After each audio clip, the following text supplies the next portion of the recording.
सुरार्चितलिङ्गं निर्मलभासितशोभितलिङ्गम् जन्मज दुःखविनाशकलिङ्गं तत्प्रणमामि सदा शिवलिङ्गम्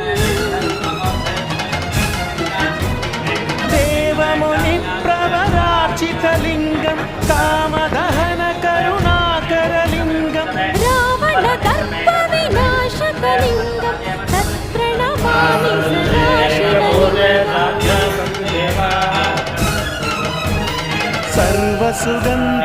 सर्वसुगन्धसुलेपितलिङ्गं बुद्धिविवर्धनकारणलिङ्गम्